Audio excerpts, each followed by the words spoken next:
This is ATN Global News at 9. First, the headlines. Wike vows to take over PDP. Federal government orders onslaught against terrorists. Tinubu arrives China.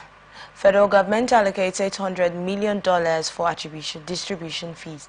Israel recovers bodies of 6 hostages. And Falconets coach 6 winning start.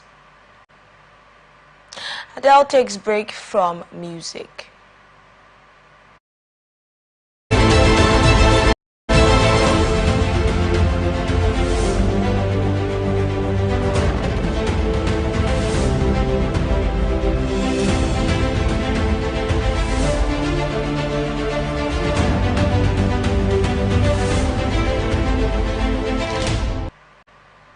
Now the news in detail. Minister of the Federal Capital Territory, Nyesom Wike, has vowed to take over the People's Democratic Party in River State. The former River State governor threatened to cause a political crisis in the state of any People's Democratic Party governor who tried to interfere in the party's affairs in the South state. This is coming after the PD governors who met in Taraba State on August 23 intervened in the crisis rocking the party in the state and reiterated their support for Governor Siminalayi Fubara. The PDP Governors Forum, in a communique read by its chairman and Bauchi State Governor Bala Mohammed, called for a review of the party congress outcome to restore Fubara's leadership role in the state, while Wike urged the PDP governors to stay clear of the party's affairs in River State. Analysts say citizens of River State have fundamental rights of association and can belong to any party of their choice. Speaking of Atlantic Television Network program Atlantic Open Air, a political analyst, Cheesy, said politicians as well as other well-meaning citizens are constitutionally entitled to choice of association. As an elected member, that there should be some or a provable faction that you can prove it before. And where can you prove it? Before a court of competent jurisdiction, that there was kind of issues in your today party before going to the other party. And now if you have to do this, especially. Cheesy also highlighted on the issues of reoccurring political divergence in the state. And yet, his camp worked for Atiku. Then he saw an FCT minister who came second in PDP, and his camp worked for. So it was a lot of contradictions. A lot of probably Nigerians are getting wiser by the day that it's not about the party interest, but about the interest of the nation.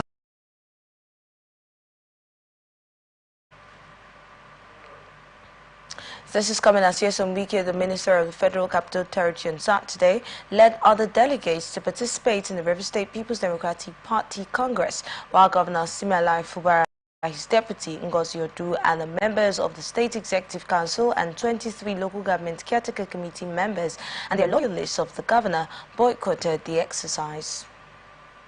Troops of the Nigerian Army have destroyed over 115 illegal refining sites, 66 wooden boats, and arrested 22 suspects in Bayelsa State. A statement on the social media platforms, the Army said it has also recovered 27 stolen pipes, 4 pumping machines, 5 illegal connections, clamped on over 170,000 stolen products, confiscated in addition to other ancillary items deactivated. The statement said the Bayelsa State troops of the division conducted operations around the Swampy EPD General Area 1 Tuan Bras, Ajib Terminal in Bras local government area, and recovered 1 illegal refining site, 1 generator, 1 pumping machine, 1 reservoir, as well as 1 large wooden boat with stolen refined products. It's estimated to be over 90,000 liters was intercepted, while in southern Ijaw local government area, 2 illegal refining sites, 1 wooden boat, as well as over 2,000 products were confiscated. In the same local government area, troops deactivated 2 illegal refining sites and confiscated over 2,500 liters of stolen crude. The statement also said in southern Ijaw local government area, 4 illegal refining sites, 2 wooden boats and pumping machines were recovered, in addition to over 2,500 liters of stolen crude confiscated, while Okaki Forest, 1 illegal arsenal refinery was destroyed with over 5,000 stolen crude confiscated.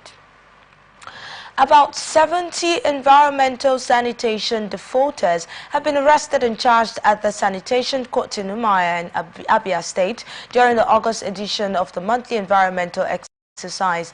The cleanup exercise, which recorded a high level of compliance in most parts of Abia State capital, also saw some residents violating extant environmental laws, leading to their arrest by task force teams, and the Abia State government has vowed to establish mobile sanitation courts in markets and other important areas in the state to enforce compliance with the sanitation exercise.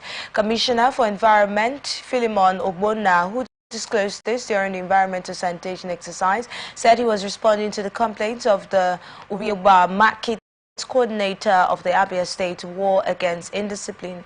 Hukum Victor said the court, when established, would be charged with the prosecution of sanitation defaulters in various markets and other places in the state.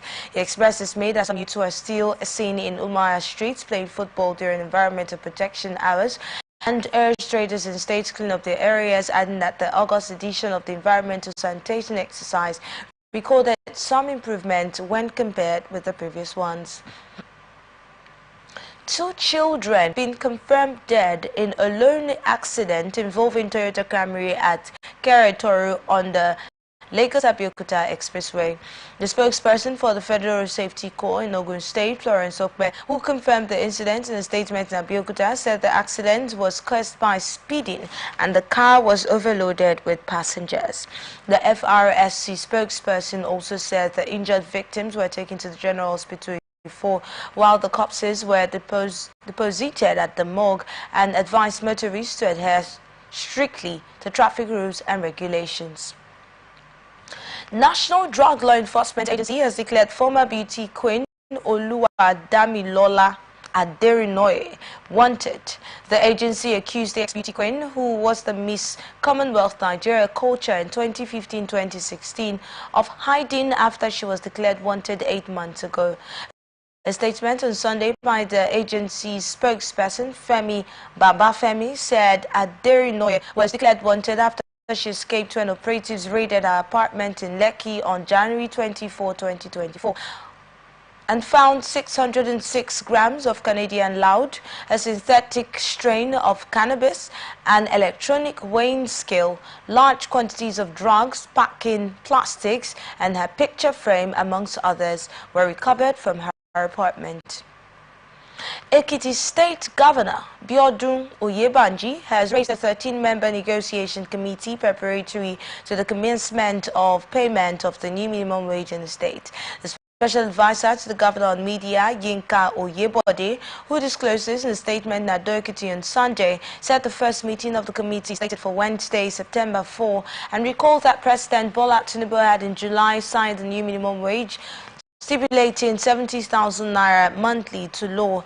Oyebode said the negotiation committee would be chaired by the head of service, Dr. Folakemi Olumojobi, adding that members of the committee were drawn from government and organized labor in the state. He listed members from the government side as the Commissioner for Finance, Akintunde Oyebode, Special Advisor on Labor Matters, Kayode Fatomiluyi, and the Accountant General and Permanent Secretary, Mrs. Titilayo Olayinka, and others, while members from the organized labor are Chairman Joint Negotiation Council, where Olufemi Ajoloko, Chairman Nigeria Labour Congress, and Olatunde Kolapo, Chairman Trade Union Congress, as well as others. Ogun State Waste Management Authority has sued 2 Chinese companies for operating in dirty environment with improper waste disposal. The companies are Yibao Industrial Limited, Barra Village along Sagamu Abeokuta Expressway, Rongchang Industry Park, opposite Julius Begariad Road, Lagos, Ibadan Expressway. Special Advisor and Managing Director Abayomi Hunde, who led the enforcement team, said the action followed several warnings which were not heeded, adding that the 2 companies were also found guilty of engaging in the services of unaccredited waste collectors to evacuate their waste in contravention to Section 17 of the Ogun State Waste Management Authority of 2020, as well as their continued prevention of the assigned waste collectors to evacuate their waste from from their facilities since 2021. He said they are unaccredited waste collectors who operate at odd hours were also found guilty of dumping waste at the Sagamu in Abeokuta and Lagos Ibadan Expressway illegally,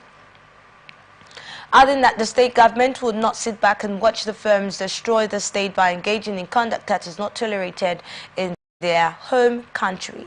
The Ogwaima boss, however, want other companies engaging in similar conduct to operate within the state's waste management laws or is facing sanctions, and also called on the Community Development Association and other non-governmental organizations to complement Ogwama's effort by acting as whistleblowers so that more companies who are in the habit of improper waste management can be brought to justice to further enhance the quality of life of residents of the state. Over 10,000 persons have been displaced and farmlands along with other properties worth millions of naira have been destroyed by the flood after several weeks of intense rain in Gumi local government area of Zamfara State. The MR of Gumi, Justice Hassan Lawal, who said this when Zamfara State Governor Dauda Lawal paid an on-the-spot assessment to the local government to assess the extent of the damage caused by the flood. Said 10,291 households were affected. Governor Lawal, who had pledged to address long-term flood management by constructing new drainage systems as well as repairing existing dams and potentially building additional ones, while residents of Gumi expressed their gratitude to the governor for visiting them after having sent 3 different delegations earlier. Meanwhile, the state government has set up a committee led by elder statesman Salihu Gumi to oversee the distribution of these relief materials and ensure that all affected individuals receive necessary assistance.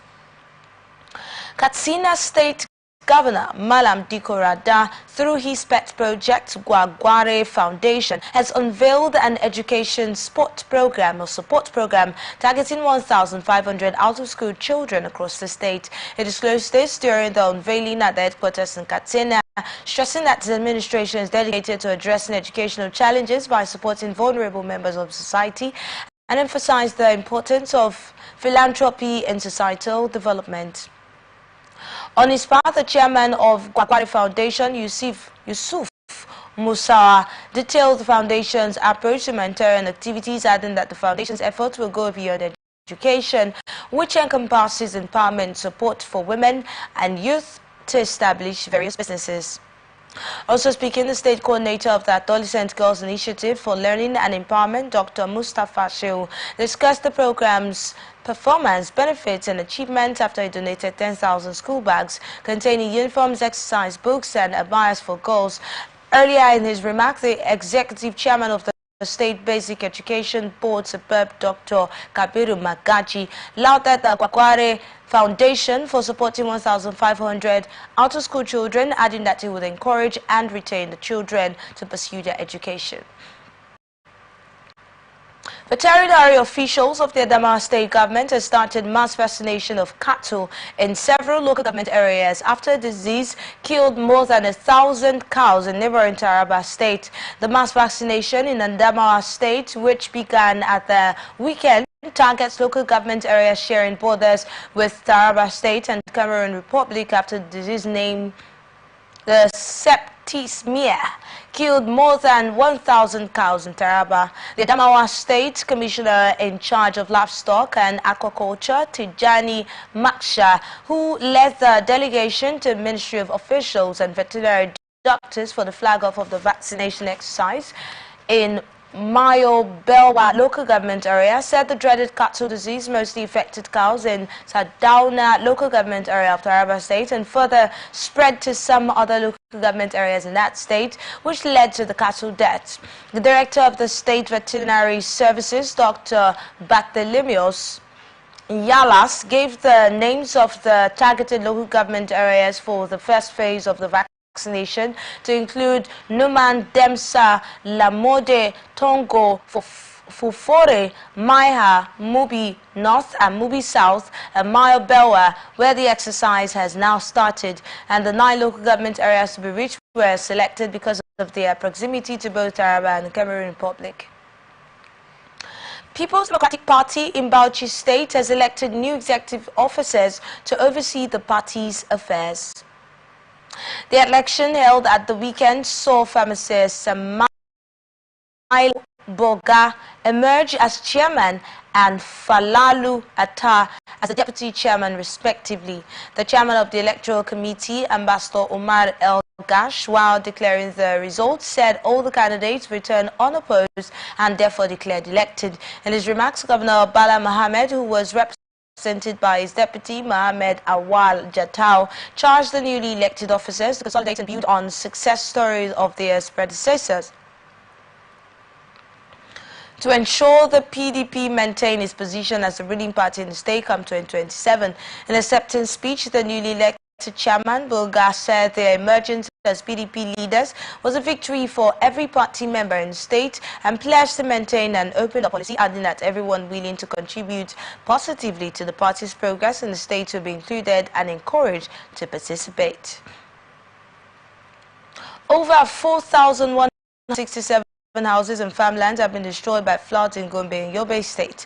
The Gombe State Emergency Management Agency said at least 2,517 houses and shops were destroyed by floods, which ravaged 33 communities in the state, while the Executive Secretary of Yobe State Emergency Management Agency, Dr. Mohammed Koje, said 1,650 houses were destroyed in Jajare, Yunusari towns in the state. Deputy Director of Relief and Rehabilitation of Gombe Sema, Ibrahim Nalado, said communities affected by the flood were Duku, Funakaye and Biliri local government areas of the state, and the areas were flooded due to the heavy downpour that occurred between August 12 and August 22 this year.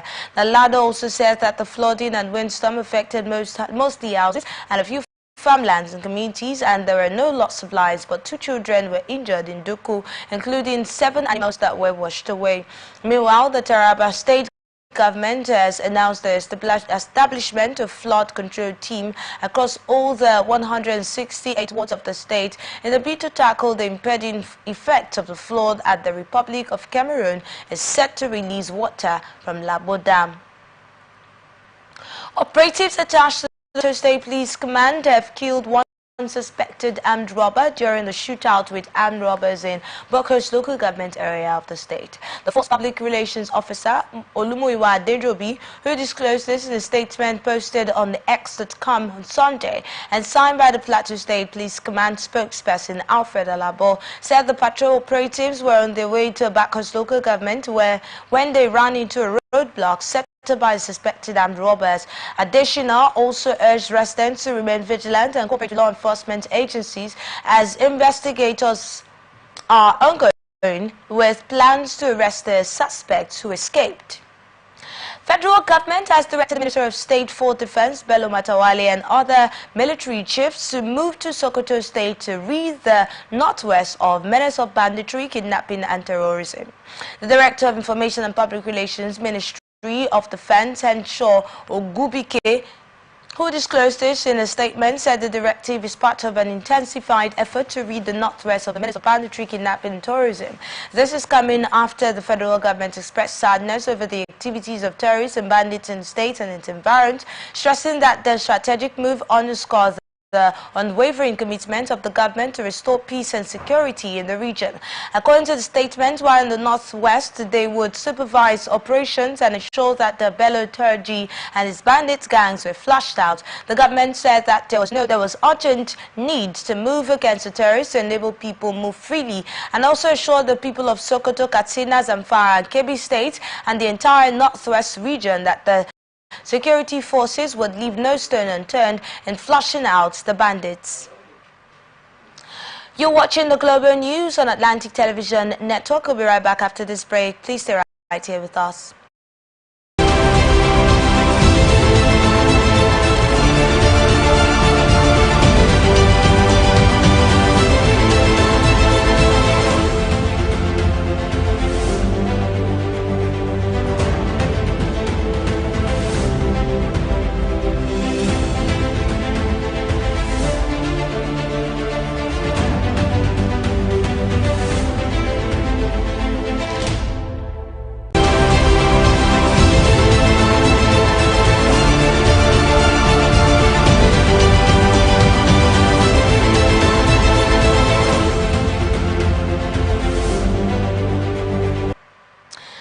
are back. Thank you for staying with us. This is the Global News on Atlantic Television Network. Now to the rest of our stories.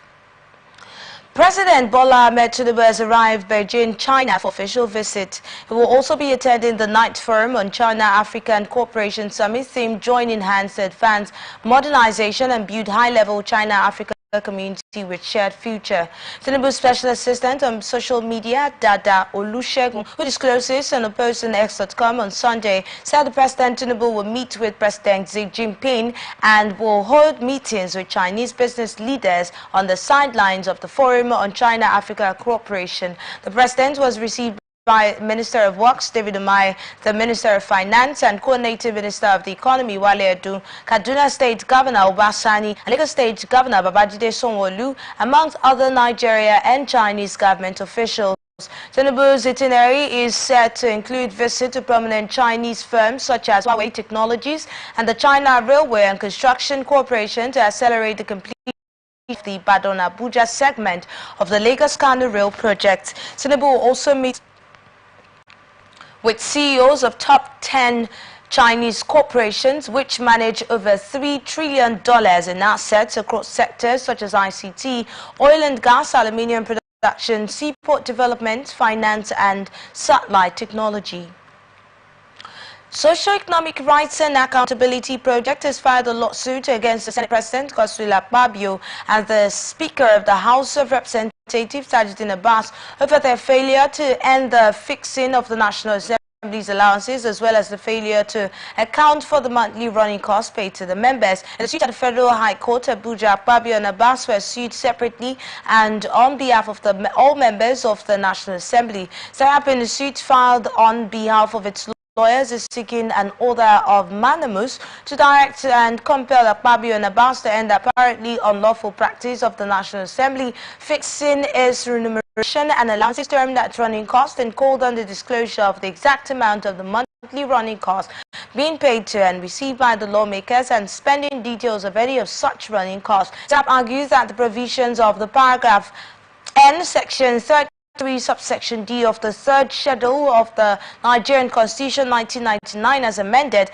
clearly made it unlawful for the National Assembly to fix its salaries, allowances and running costs, and argued that the alleged practice of paying running costs into the personal accounts of lawmakers is a fundamental breach of Rule 713 of Federal Government Financial Regulations. StarTimes also said Section 15 subsection 5 of Nigerian Constitution requires public institutions to abolish all corrupt practices and abuse of power, while Section 16 subsection 2 of the Constitution further provides that the materials resources of the nation are harnessed and distributed as best as possible to serve the common good, and no date has been fixed for the hearing of the suit. Arrested and detained #NBAD governance protesters have faulted the court order that permitted their arrest and detention, stressing that President Bola Ahmed Tinubu has no right to arrest them. The protesters in a suit challenged the August 22, 2024 Federal High Court order issued by Justice Emeka Nwite that permitted the Inspector General of Police to remand them for 60 days pending the conclusion of the investigation on their case. In an affidavit deposed by one Paul or Chai said the protest is the right, and in fact President Tinubu has led protests in the past without being harassed, detained or remanded. They contended that by the actions of the security agencies, their right to life, dignity, human person, health and freedom of movement have been put under threat and being violated by the police without any justification. The applicant, Comrade Opalwa Uliojo, and 48 others in a motion on notice filed on August 26 sued the Inspector General of Police as a sole respondent in the suit through a consortium of lawyers led by human rights lawyer Femi Falana. This is coming after Nigerian youth had taken to the streets in most parts of the nation between August 1 and 10 to bemoan the economic hardship in the country.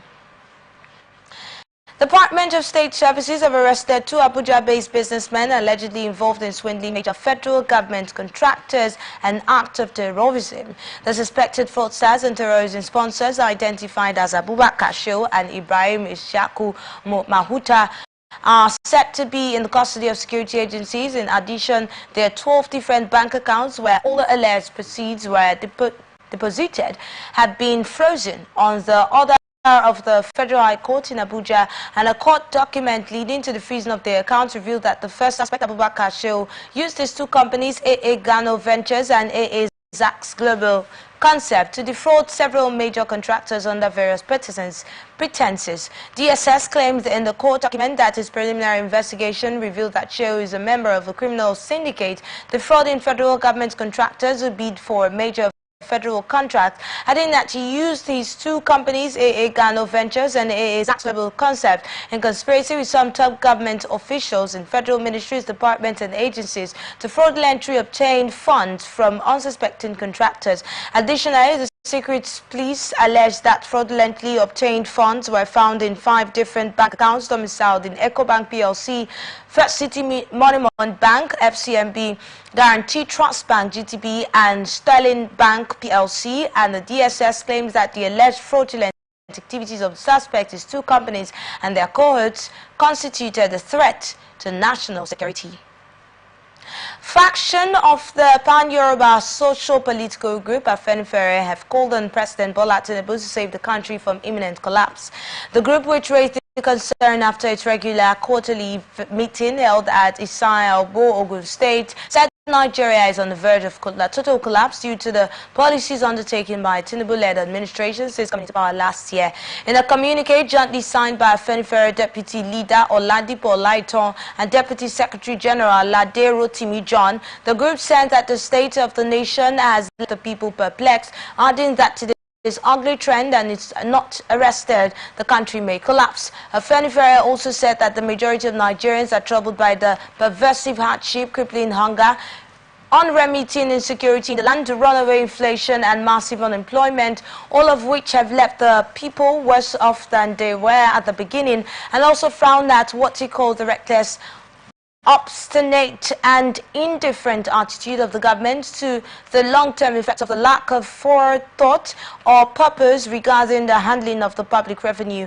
The group decried some of the administration's profligate predilection or inclination to waste resources, stating that $100 million or 240 billion naira used for the purchase of Airbus as a jet for the president and a further $50 million to retrofit what was uncalled for. Nigeria is set to deepen its bilateral relations with Indonesia as the second Indonesia-Africa Forum kicks off in Bali from 1st to 3rd September 2024. The Minister of Information and National Orientation, Mohammed Idris, is leading Nigeria's delegation to the forum representing President Bola Tinubu. The minister's aide, Rabiu Ibrahim, who disclosed this in a statement, said the forum themed Bandung Spirit for Africa's Agenda 2023 pays homage to the historic 1955 Asian African Conference, and also known as Bandung Conference, which was hosted by Indonesia. The statement said the event marked a new era of solidarity and collaboration between the two continents, adding that during the forum, Idris will showcase Nigeria's vast investment opportunity across various sectors and highlight the socio-economic gains of President Tinubu's renewed hope agenda, which is also expected to advocate for greater participation of Nigerian businesses in the Indonesian economy. It also said over the years, Nigeria and Indonesia have cultivated a robust relationship, highlighted by Indonesia's decision to designate Nigeria as its primary African investment destination from 2022 to 2026. The statement disclosed the commitment as reflected in the growing trade between the two nations, which reached $6 billion in 2023, up from $4 billion a decade earlier. Experts have advised the federal government to tackle the incessant increase in pump prices of petroleum products in Nigeria.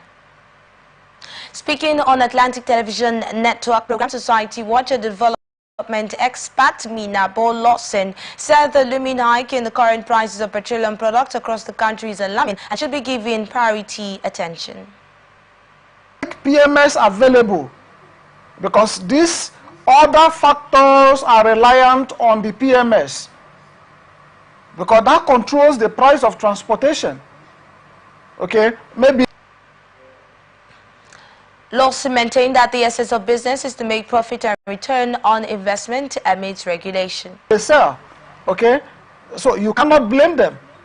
Rather, you should work on what the problems are. Nigerians are crying. Reduce the cost of PMS. This is coming after the Federal Competition and Consumer Protection Commission issued a 1-month moratorium to traders and other market stakeholders involved in exploitation or exploitative pricing to crash the prices of goods. Minister of Power Adebayo Adelabu says federal government is planned to release $800 million for the construction of substations and distribution lines under the Presidential Power Initiative. A statement issued by the ministry on Sunday said the minister disclosed this during a facility tour of TBEA Southern Power Transmission and Distribution Industry in Beijing, China, adding that the funds will be allocated for the construction of substations for Lot 2 and substations and distribution lines for Lot 3, and with $400 million designated to cover the franchise areas of Benin, Port Harcourt and Enugu distribution companies, while Lot 3 covers the franchise areas of Abuja, Kaduna, Jos and Kano discos. Adelabu said the administration of President Bola Ahmed Tinubu is determined to transform the power sector, adding that the several initiatives have commenced that are gradually restoring confidence in the sector and among power sector consumers, particularly industries, and recall that in 1984, about 40 years ago, Nigeria was able to generate 2,000 megawatts and it took over 35 years to add another additional 2,000 megawatts. The minister said the renewable energy sector or segment would be sourced from a combination of hydroelectric power from small dams, solar energy and wind farms from onshore and offshore winds, adding that the national grid in its present state cannot support the vision of the power sector. Federal High Court in Abuja summoned the governor of the Central Bank of Nigeria and the head of Legal Services Department of the Apex Bank to appear before it with specific document on Monday, September 2.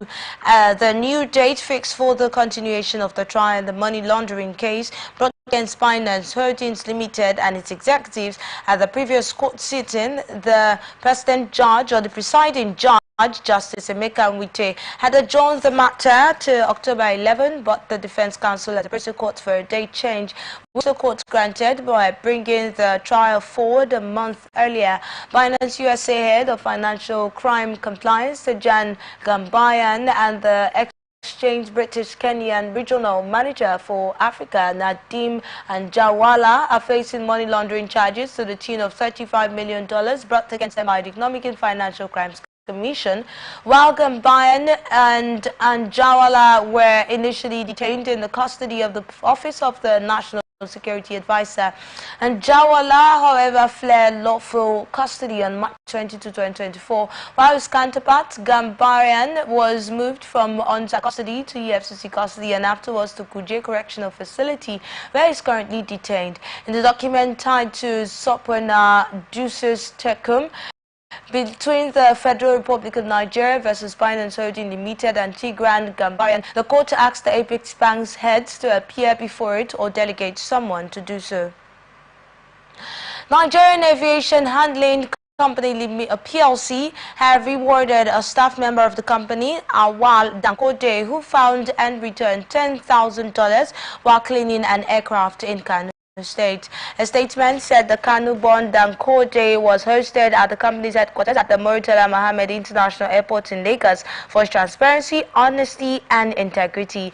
This is coming after Dankode was assigned alongside other colleagues to clean the MS-878 passenger aircraft operated by Egypt Air when he found the money left behind the passenger on seat number 25H at the Malam Aminu Kano International Airport, Makia, last Wednesday. He promptly returned the money over to the airline station manager, the group managing director and CEO of NACO, Indranil Gupta, while commending Dankode for being a true NACO ambassador who has put into use the training he received on the company, announced a handsome cash reward, instant promotion and appointment as NACO brand ambassador. The CEO pointed out that majority of NACO staff exhibit these values in their everyday work in the company, and as a brand ambassador, Dankode would grace all NACO major events everywhere in the country, as well as promote its brand and have the chance to travel and interact with top officials and stakeholders of the company. You're still watching the news on Atlantic Television Network. Up next is International Tidbits. Israel said its forces have recovered the bodies of 6 hostages held at Hamas in the Gaza Strip. A statement, the Israel Defense Forces said the bodies were located in an underground tunnel in Rafah area of southern Gaza. Spokesman ADM Daniel Hagari said an initial assessment shows that they were brutally murdered by Hamas terrorists shortly before they reached them, while after the death of Goldberg Polin, an American citizen, and confirmed, and U.S. President Joe Biden said he was devastated and outraged by the news. He also said in a statement that Hash was amongst the innocent brutally attacked while attending a music festival for peace in Israel on 7 October. UK Prime Minister Keir Starmer expressed shock at the horrific and senseless killing of 6 hostages in Gaza by Hamas. United States Republican presidential candidate Donald Trump has warned Americans against his counterpart from the Democrat Kamala Harris. Trump warned that Kamala Harris would bring about poverty and chaos to Americans if voted president, and described Harris as a threat to America's democracy. Posted on the X, Trump said the vice president is the weakest presidential candidate in U.S. history. Rescuers in the Russian Far East have found no survivors in the wreckage of a helicopter that had disappeared while carrying 22 people, and most of them tourists. This is coming after the aircraft went missing on Saturday after taking off from a base near the Vachset volcano in Kamchatka Peninsula, while officials said on Sunday that 17 bodies have been found so far. That area, a popular tourist destination, is famous for its active volcanoes, and the cause of the crash is unclear, and officials said such accidents are relatively frequent in Russia's Far East, which is sparsely populated and suffers harsh weather. Kamchatka Governor Vladimir Zolotov says the wreckage was found on Sunday morning in the hilly area. The footage posted to the messaging app by Russia's Emergencies Ministry showing the helicopter debris lying near a slope close to a large wooded hill. Earlier, officials said that thick fog was hampering rescue efforts, and the aircraft owned by Vityaz Aero, in Kamchatka-based companies that organizes flights for tourists. While designed during the Soviet era, the Mi-8 helicopter is still widely used in Russia. And now sports, the Falconets head coach Chris Danjuma says his team is battle ready for their opening fixture at the 2024 FIFA Under-20 Women's World Cup. The West Africans will take on the Korean Republic in their first game to Estadio Metropolitano do Techo, Bogota, on Monday morning. Danjuma's side spent 2 weeks in Bogota perfecting strategies for the competition, while the Falconets defeated Australia 3-1 in their first friendly and also lost 1-0 to Mexico in their second test game. The gaffer said it's important for his side to start the competition on a positive note. NFL player Ricky Peso has been shot in the chest during an attempted robbery in San Francisco. Following the incident by the city's Union Square, Peso, 23, sustained a bullet wound to his chest and is in a serious but stable condition, while police say the 17-year-old suspect is in custody and charges are pending. Footage shared on social media showed a shirtless Peso being walked to an ambulance by paramedics and sitting on a gurney as he held the shirt to his chest, adding that he has just returned to practice from a shoulder injury. Former Super Eagles striker Odion Ighalo has blamed Nigerians over their comments on social media after Victor Osimhen failed to see a move away from Napoli. Osimhen has been frozen out of the Serie A club following the collapse of transfer talks with Chelsea, while the situation led to mixed reactions from fans on the internet, with many criticizing the player and his entourage. But Igalo, who wrote on X on Sunday morning, "No human being is perfect and we have all made mistakes in life." On entertainment news now, famous British singer Adele has gone on sabbatical. The 16-time Grammy winner disclosed this at a concert in Munich that she needs a rest. She explains that she has been working hard for the past 7 years and now was the time for her to enjoy the benefits of her hard work. Famous American singer Lana Del Rey has broken a silence on a rumored romance with alligator tour guide Jeremy Dufresne, an ex-user with the handle at STRNNTRTN, who claimed to be the daughter of the alligator tour guide, further fueled the rumors after expressing shock over how she found out that her dad was dating the singer. Reacting to the reports via a comment section of an Instagram post by American outlet The Just Life, Nala denied claims she's dating Jeremy Dufresne. She claimed that the lady who fueled the rumors was not the daughter of the alligator tour guide as she claimed.